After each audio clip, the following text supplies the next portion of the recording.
তোমার জামাই রোজ রাতে আমার খুব ব্যথা দেয়। নিজের সদ্য বিবাহিত স্ত্রীর মুখে এমন কথা শুনে যেন আকাশ থেকে পতিত হলাম আমি। এটা কি বলছে শ্রেষ্ঠা?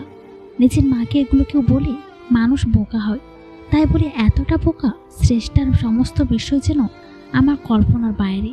বয়স নেহাত খুব একটা কম নয়, 20 পেরিয়েছে, কিন্তু ওর চেহারা আর ব্যবহার দেখে সেটা বোঝার উপায় নেই। শ্রেষ্ঠার সাথে বিয়ে হয়েছে মাত্র 1 সপ্তাহ। একটা বাসা বাড়িতে ওকে নিয়ে থাকি আমি।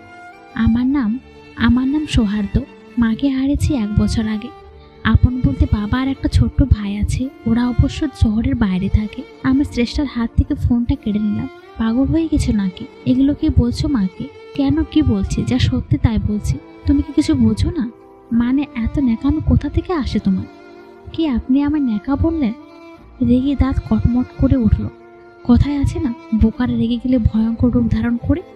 আমার বউয়ের হয়েছে সেই অবস্থা। কেন, ভুল কিছু বললাম বুঝি? অবশ্যই ভুল বলেছেন। দেখো শ্রেষ্ঠা, তুমি তো জানো আমরা সম্পর্কে স্বামী স্ত্রী হয়।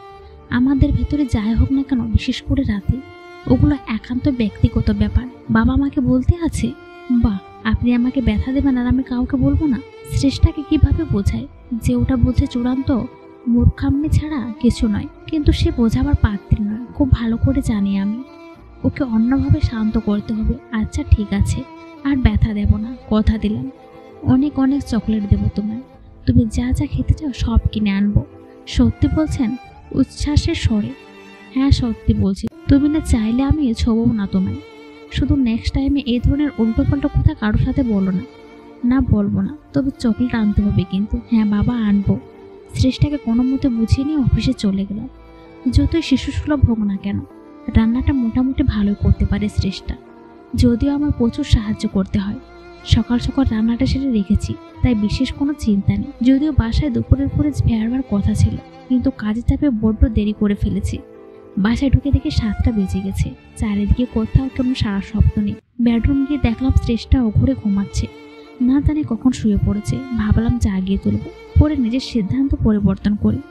পরের পর্ব সবাইয়ের আগে পড়তে চাইতে রিকোয়েস্ট দিয়ে পাশে থাকুন। নিজের জন্য কেনা গুরুত্বপূর্ণ ওষুধগুলো রাখার জন্য ড্রয়ারটা খুললাম, কিন্তু এই কি, ড্রয়ারের ভিতরে টিলঠায় পরিমাণ জায়গা নেই। পুরোটা শ্রেষ্ঠার গয়নাপাতিতে ভরপুর। কতগুলো কাচের চুড়ি, নেকলেস, কানের দুল ইত্যাদি ইত্যাদি। মেয়েটা আসলে পাগল, নয়তো এত অযথা গয়নাকাটি কেউ এভাবে সাথে নিয়ে আসে? ড্রয়ারের ভেতরে হাত দিতে একটা অদ্ভুত ব্যাপার লক্ষ্য করলাম আমি। এক কোণায় একটা কানের দুল পড়ে আছে। খুঁজে দেখলাম এর অন্য পিসটা কোথাও নেই। কানের দুলটা দেখে রীতিমতো হাত পা কাঁপতে শুরু করলো আমার। দুলটা হাতে নিয়ে দৌড়ে পাশের রুমে ছুটে গেলাম। আলমারিটা খুলে তার ভেতর থেকে একটা বক্স বের করি। বক্সের ভেতরে একটা কানের দুল। 1 বছর আগে আমি এখানে দেখেছিলাম এটা। দুটো দুল পাশাপাশি রেখে দেখলাম একদম সেম কালেকশন, সেম ডিজাইন, সব কিছু সেম। হায় আল্লাহ, এটা কি দেখছি আমি? পায়ের তলা থেকে যেন মাটি সরে যেতে লাগলো আমার। আজ থেকে 1 বছর আগে আমার মায়ের খুন হয়েছিল, আর সেই খুনি একটা মেয়ে ছিল।